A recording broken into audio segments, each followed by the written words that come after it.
Welcome to a new edition of the Neon Jazz interview series with American-Iranian saxophonist and composer Farzin Farhadi. We caught up with him on January 12, 2022 to talk about his new CD with his Trio and String Quartet called The Cure.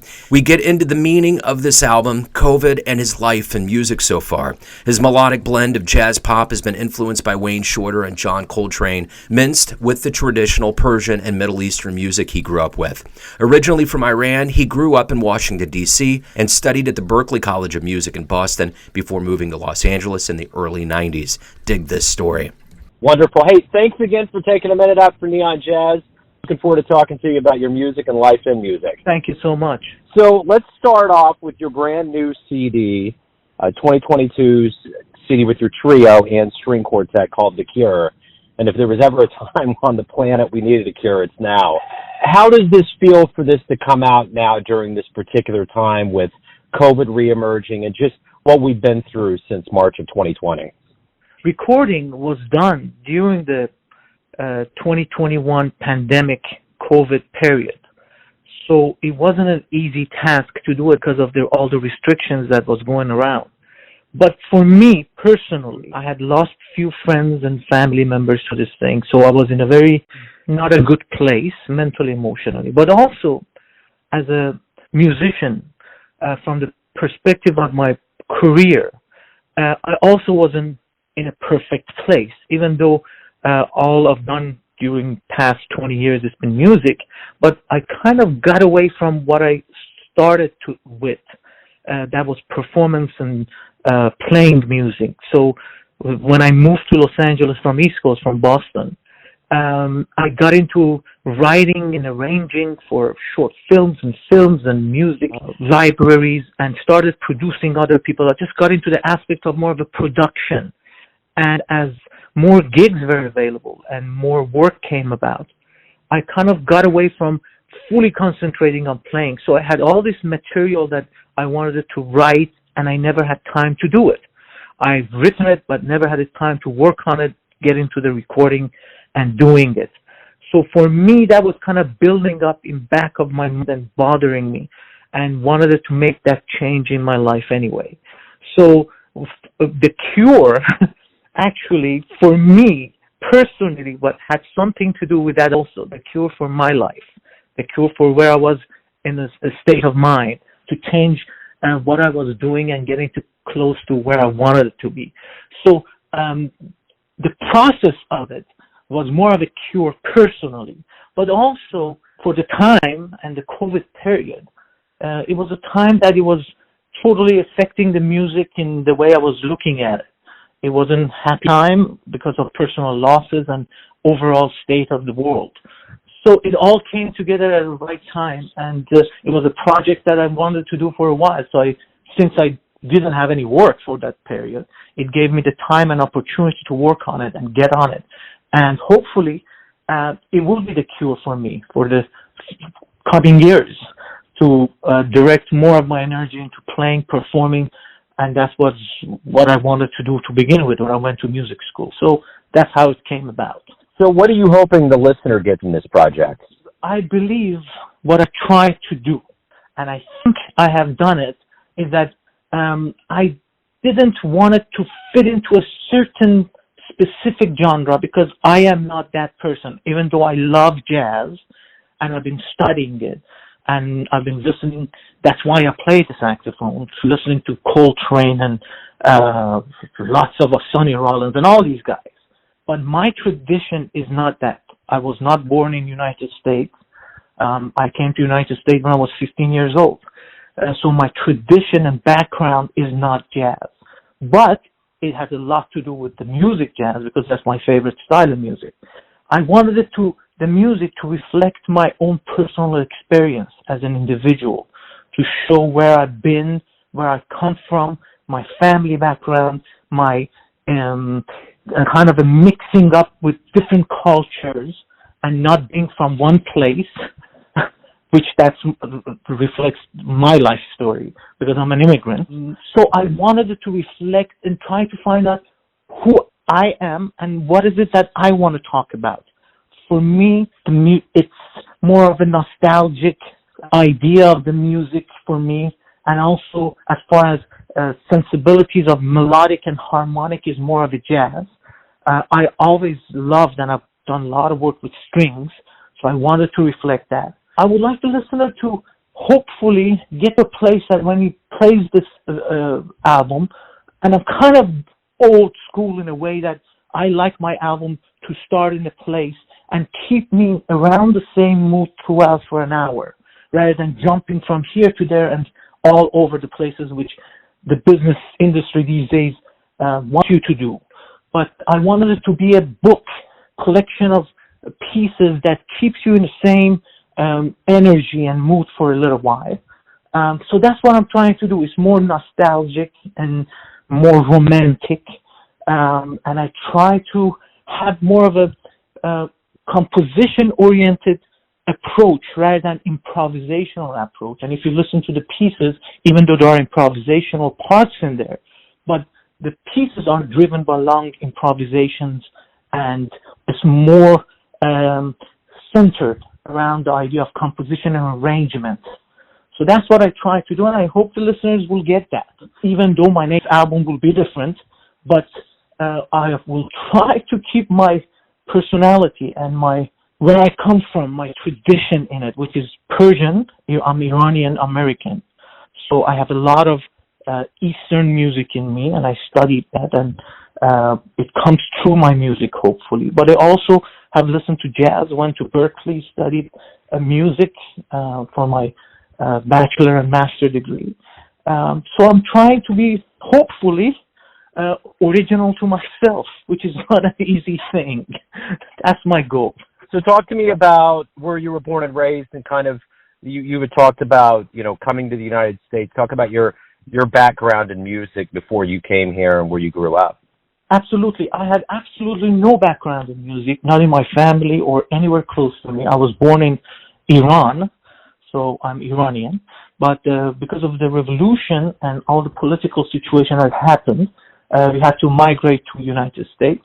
For some strange reason, which I don't know what, which I believe, if you believe in reincarnation, which I don't know if I believe in it or not, but I always had a love for the instrument, saxophone, for some strange reason, because it wasn't around me, and absolutely there was no saxophone in traditional Persian music, so it was not around me. So as soon as we got to the United States and I had the opportunity, I rented a saxophone, started to work with it, and since the literature for saxophone is jazz, I started to listening to jazz, and that's how it grew. I studied electrical engineering at first, but then I changed and studied jazz, went to Berklee. Then I wanted to continue from a master's degree with USC jazz department, so I moved to Los Angeles. That's how it came about. About 10 years, 15 years, I was in East Coast. After Boston, went to New York and Philly and Washington, D.C. Did some playing around there. Studied with a lot of good teachers. Joe Viola, Jerry Bergonzi, and a lot of other good ones. And then since I came to Los Angeles, the Hollywood atmosphere of Los Angeles and amount of activities regarding to film and music that is there, so, and less jazz, kind of pushed me toward writing and producing. But I kept my quartet, jazz quartet here, kept on playing, experimenting with fusion of ethnic music with tabla and oud and saxophone. I had a trio there that we did a lot of work and a lot of recording, but also kept my jazz, did standards and all of that stuff. But always back up on mind was that I cannot be Kenny Garrett on Branford Marsalis. That's not my tradition. That's not where I come from. So I cannot be as real and in that sense as those individuals. So I always trying to figure out what is it that makes me, what is the right blend of elements inside me, so the music will reflect that. So when you did actually get to the States, what was the first live jazz show you saw that really blew you away? The first, Wayne Shorter. It was Wayne Shorter, the new Wayne Shorter Quartet, which is not so new now, that's about 20, 25 years past, which completely blew me away. Really inspired me. And of course, I before that, I already got into Coltrane and Miles and all the greats. And I was studying with Herb Smith, a jazz instructor in Northern Virginia Community College, which was a fantastic instructor. He was from Memphis, he still is, Memphis, and he came from a fantastic tradition of bebop. So he introduced me to a lot of recording, and I started studying with it privately to get a sense of the essence of jazz, the feel of it. And he introduced me to all that. But the first show I saw was Wayne Shorter, and it just went way over my head. But intrigued me a lot to get into it deeper and try to understand it. So that's where it started for me. So what was the culture shock like when you got here? I mean, just from a living standpoint and then, getting into music, how did all of that kind of get groomed in you? Yeah, you see, as this is a common knowledge, they say, as an immigrant, it takes at least 10 years for you to adapt and understand the environment. So when I got here, not only because of myself, but also my family situation with my parents, because of they lost everything back home, and my father had to start anew in this country with no English, understanding any language. So I was also part of that dilemma, that struggle. So nothing for me was normal for me to kind of get my head around what is that I got to do. So I just kept on going to school, studying, trying to be a good student, studying electrical engineering, or, they wanted to be engineer or doctor. That's a sure thing for everyone. So I was doing that, but yet it took me a while to understand the surrounding. And also, listen, man, jazz is American ethnic music. It's like if I ask you, Joe, would you please come play some of Iranian traditional music? Study it. It is not about the notes. It is more than that. It's about a feel. It's about something that you're born with from your family, your parents, your background. So jazz is a very tough, interesting, and rich genre to get into because, as I said, it's very cultural. So for me, that was quite interesting to get into that. And as I said, Herb Smith, my first instructor, got me very close to that point because of the exposure he gave me. But there were a lot of things happening. As I said, the family situation also was very drastic and crazy. So it took me at least 10 years. So the bottom line is that when I got a scholarship to Berklee, which I never thought I would get. But when I got to Berklee, I still couldn't play my major scales. But I recorded Glazunov Concerto, sent them an audition tape, and I got a full scholarship. But I started late, and just getting into the mode of it took me a while to understand what is this all about, not only as an instrumentalist, but also as jazz musician. So it's been kind of crazy, but now I feel like I am all mixed up. I'm from nowhere and I'm from everywhere. I cannot relate to one thing, but I also can relate to everything. So it's kind of a crazy vibe to me, an immigrant. I'm not the only one. But also mixing that up with something so rich and deep as jazz, that brings a different layer into one's life. So I've been trying to deal with that and hopefully, and as I said again, try to find myself. Well, and it's interesting you're just talking about the struggle and losing everything back home before you came to the States, and I think about what we've all been going through here, in the world since March of 2020.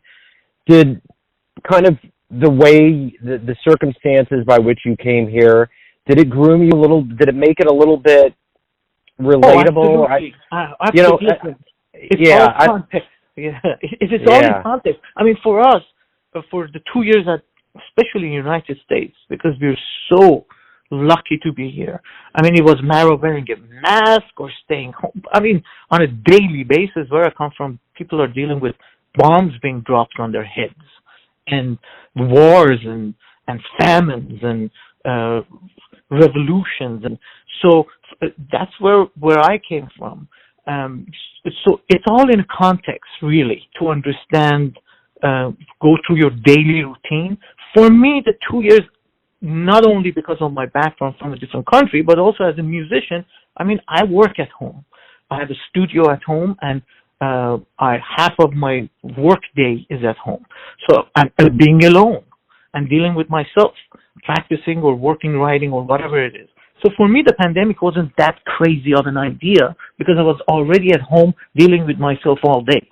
So it wasn't anything new.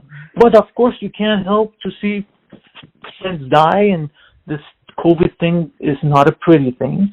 But as you mentioned, it's all in the context of what you're used to, what you've seen, and how people in America are used to living well, kind of far away from all that miserable things that happen to the rest of the world. So when something like COVID comes, it's a shock to them, as it should be. But for the rest of the world, especially not European, Middle Eastern, Africa, or even Far East Asia, I mean, they're dealing with situations every day. I mean, wearing masks, half of the world were wearing masks already for years. I mean, when I used to travel far to Middle East, Dubai or anything, people were already wearing masks. So it wasn't anything new for the rest of the world to wear masks. And you realize that the biggest fight in this country is to whether to put a mask on or not. So it's all, there's a bubble here that we live in. And that's, I mean, it's its own reality. You can't complain. It is what it is. Yeah, for sure. So what were those first gigs like when you got to America and you jumped on the bandstand as a full-on jazz musician? How did it feel? Oh, killer. Destroyed. I was destroyed. I was destroyed. It was horrible. I could not have sounded worse than I sounded. But because, you know how it is. And for a long time, especially when you come to the music at an older age, your understanding of the music is higher than your capability as an instrumentalist. So there's a conflict there. You know how it should sound, but you're not capable of making that sound. So that creates a huge depression, huge depressing period. I remember when I used to practice 8 hours a day. And the funny thing is that I always tell the story. When I was it was like Johnny McCaslin. I don't know whether you know him, tenor player. Yeah. Practicing next to me. And this dude was burning at the age 17. I mean, when he came from Santa Cruz, he was already burning. And he didn't really need to be in school. So for me, Berklee was that exposure to excellence and musicians and student body that they were way over my head. So it was kind of a crazy thing, and it still is, tell you the truth, because this thing never ends. I mean, you are never as good as you want to be, and you're always searching for the next. I mean, I finished the album, and whatever the album I finish, after I'm done with it, I don't listen to it anymore. I'm already done with it. I'm gone. So it's a never-ending story with music. So the first gigs were not good. Even after the first gigs were not good. But I guess I'm feeling more comfortable now, more in my own skin, finding my own way around it, and trying to be more comfortable with who I am and what I'm trying to do. What is it that you enjoy the best about being a professional musician? I mean, you mentioned, getting into engineering and other options that you could have gotten into. You're a musician. What's the greatest part of this for you? For me, it's always been the freedom, man. Freedom of expression. And the fact that there is not a mold that you fit into in every other occupation. There's a path and a mold. Let's say engineering. When you get into school, you already know the next 50 years of your life. What's going to happen? You're going to graduate, you're going to find a job, you're going to get into a corporation or whatever. With any form of arts, now that we're speaking music, for example, there's no mold, there's no path. You have to find your own path.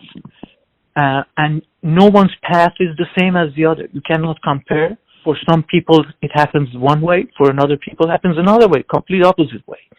And the fact that you are dealing with yourself all day, every day, and your biggest enemy and your biggest friend is yourself, it's a huge psychological trip and growth which comes with it.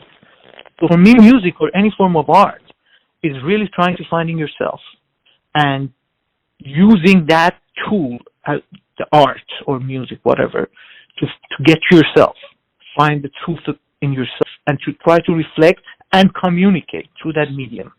And hopefully you can communicate with some people.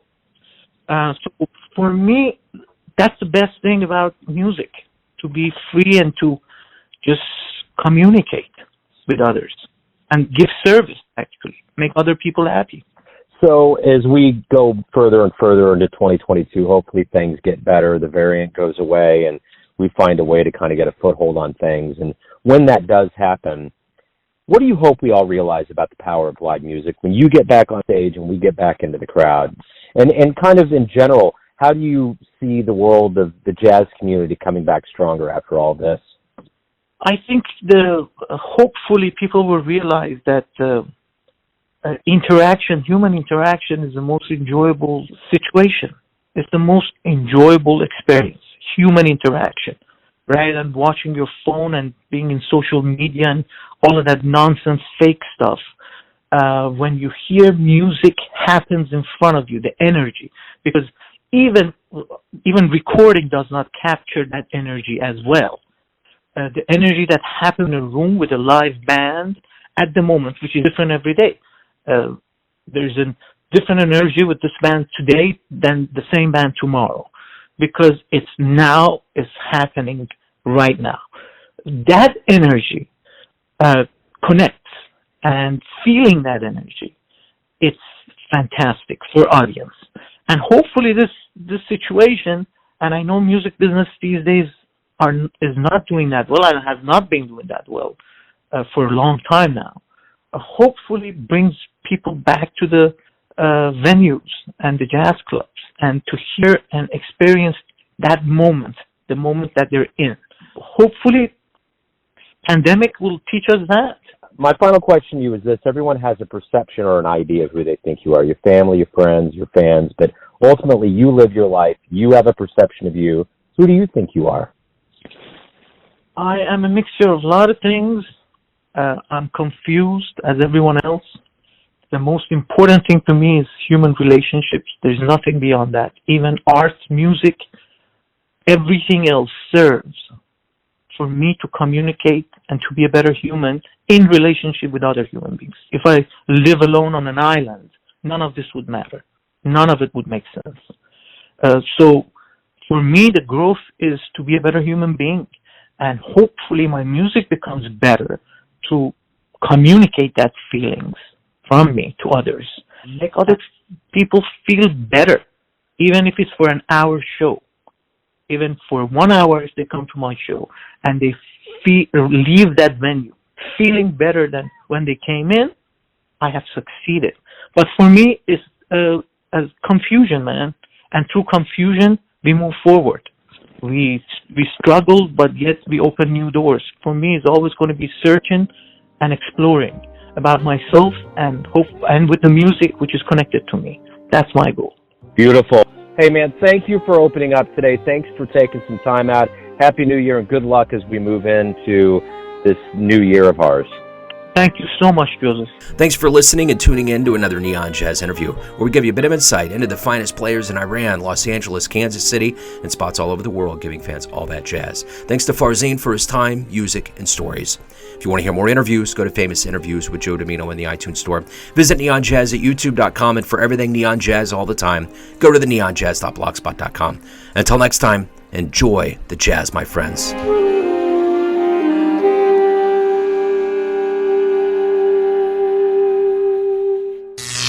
Neon Jazz.